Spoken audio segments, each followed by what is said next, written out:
Video ini ngebahas dua hal, analisa fundamentalnya saham CFIN dan perhitungan valuasinya saham CFIN. Video ini berdasarkan kondisi 9 Mei 2023. Kita ke ekuitas. Ekuitas itu harta di luar hutang ya.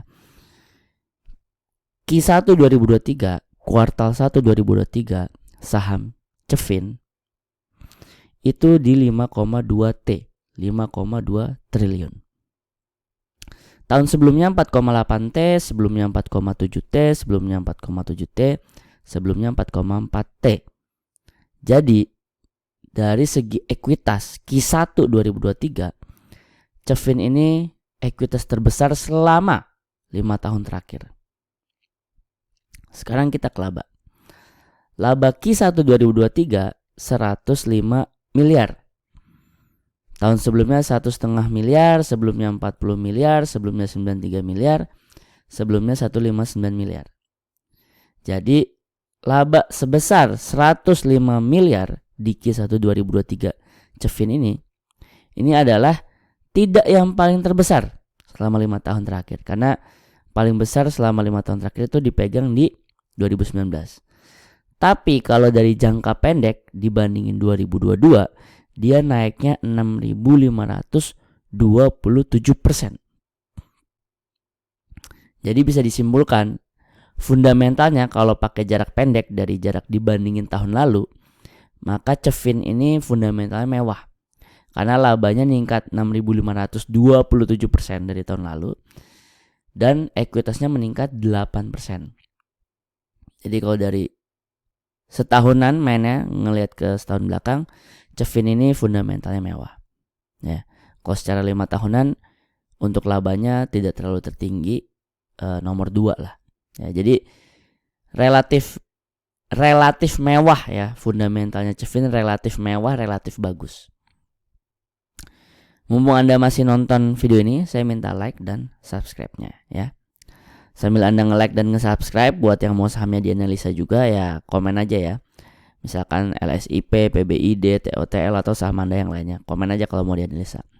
Saham yang banyak disebutin akan didahuluin pembuatan video analisanya. Oke, sekarang kita masuk ke pembahasan kedua tentang valuasi. Cuman yang baru pertama kali nonton video dari channel Saham Nyantai ini, saya izin ingetin 3 kriteria. 3 kriteria apa? 3 kriteria layak atau tidaknya sebuah saham diinvest. Kriteria pertama, fundamentalnya mewah. Ya, jangan seram. Ya, kalau CEFIN ini mewah ya tadi, labanya meningkat, ekuitasnya membesar. Valuasinya murah. Nah, ini CEFIN bentar lagi kita akan masuk ke valuasi. Dan prospeknya cerah. Dan ngomong-ngomong 3 kriteria ini, saya udah bikin bocoran 3 saham layak invest yang memenuhi 3 kriteria tadi ya, yang fundamentalnya mewah kayak CEFIN, valuasinya masih murah, CEFIN nanti kita bahas bentar lagi, dan prospeknya cerah. Bocoran 3 saham layak invest ini bisa Anda akses lewat link yang saya taruh di deskripsi. Bisa Anda akses sekarang atau Anda akses nanti setelah nonton video ini. Oke, kita kembali ke Excel. Saya pribadi ya, ngitung valuasi suatu saham itu menggunakan proyeksi dividen. Dividen itu apa? Jadi si CEFIN ini kan perusahaan kan jalanin bisnis kan dapat keuntungan.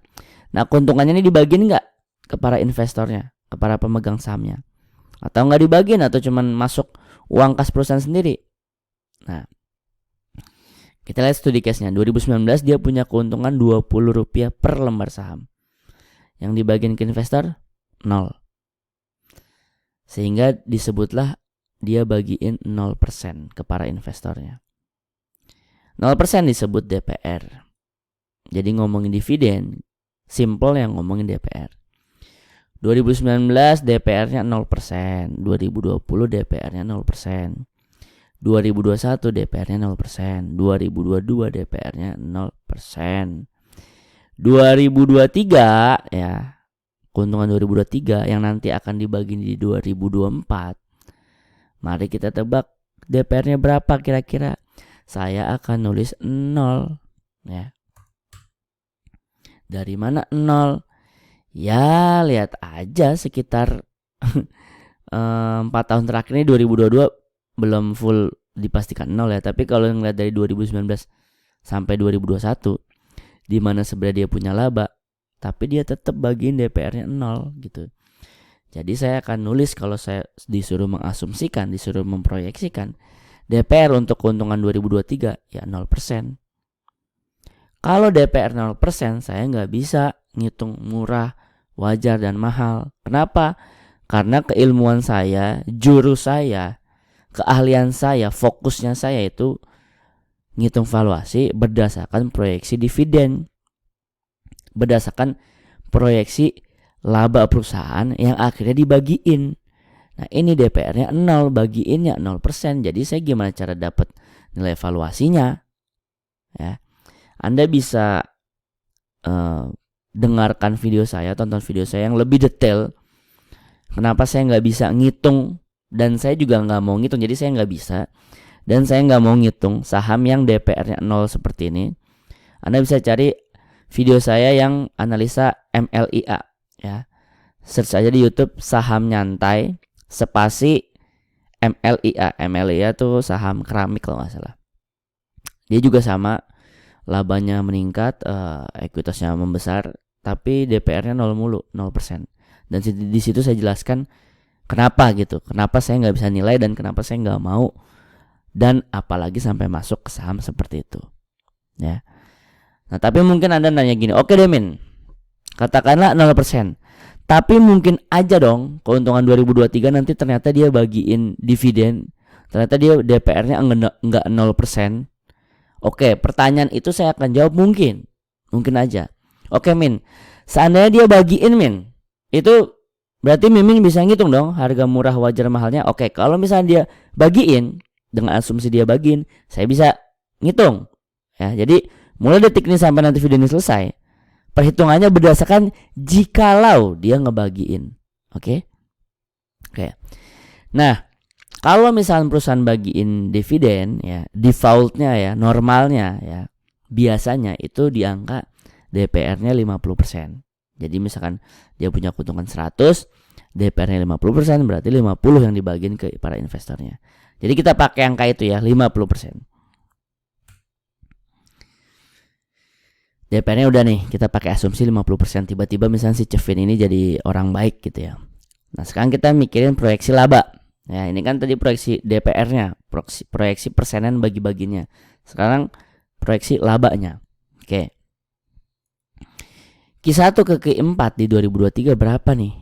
Ya, kita lihat sejarahnya. 2019 Q1 ke Q4 turun 50%. 2020 Q1 ke Q4 turun 50%. Ini pas pandemi makin parah ya. 2021 mulai membaik nih ya. Pandemi kan udah mulai membaik. Q1 ke Q4 naik 14%. Nah, yang paling sadis di 2022. Q1 ke Q4 naik 19.496%. Kita buatin aja 20.000 ya. Nah, sekarang Q1 ke Q4-nya di 2023 kira-kira berapa nih? Ya.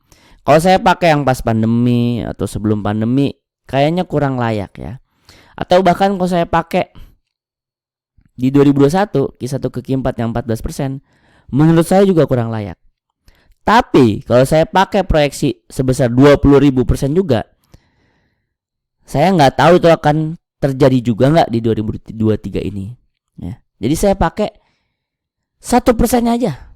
Ya. Kenapa? Ini gede banget nih sebenarnya, 20.000%, buset gede banget ini. Saya pakai 1%-nya. 1% dari 20.000 berapa? 200%. Nah, saya asumsikan labanya cuman tanda kutip 200%. Saya masukin 200%. Nah, kalau seandainya Kevin ini ya labanya nanti beneran Q1 ke Q4 setidaknya naik 200%, lalu setidaknya tiba-tiba dia bagiin dividen sebesar DPR 50%, maka Kevin ini harga murahnya dari 396 atau dengan harga 408 sekarang baru kelewat 3%. Harga wajarnya ada di 593.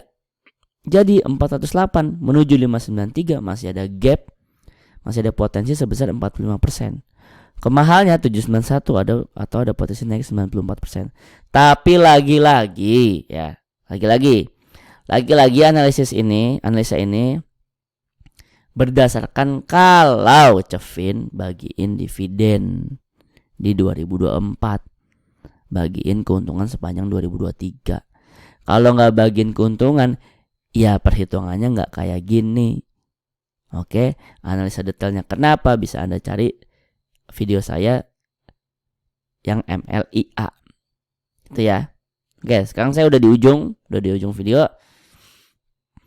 Fundamentalnya Cevin mewah ya, laba meningkat, ekuitas membesar. Valuasinya saya nggak bisa ngitung karena menurut saya Cevin akan DPR-nya 0 juga untuk keuntungan tahun 2023. Tapi jikalau Cevin bagian DPR setidaknya 50%, itu valuasinya maka masih murah Cevin.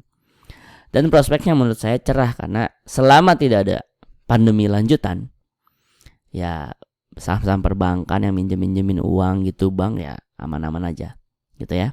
Itu tadi kesimpulannya. Sekarang penawarannya saya jual Excel template seperti ini ya. Barangkali Anda pengen punya template Excel kayak gini dan Anda pengen ngecek sendiri murah, wajar, dan mahalnya saham-saham Anda yang lain, itu saya jual dalam bentuk saya beri nama SNET, SNET, saham nyantai Excel template. Link tentang SNET saya taruh di deskripsi. Dan saya juga terakhir mau ngingetin, saya udah kasih bocoran, saya udah bikin bocoran 3 saham Like Invest. Jangan sampai nggak diakses karena ini gratis. Anda boleh nggak beli SNET, tapi jangan sampai nggak ngakses bocoran 3 saham Like Invest ini ya, karena gratis.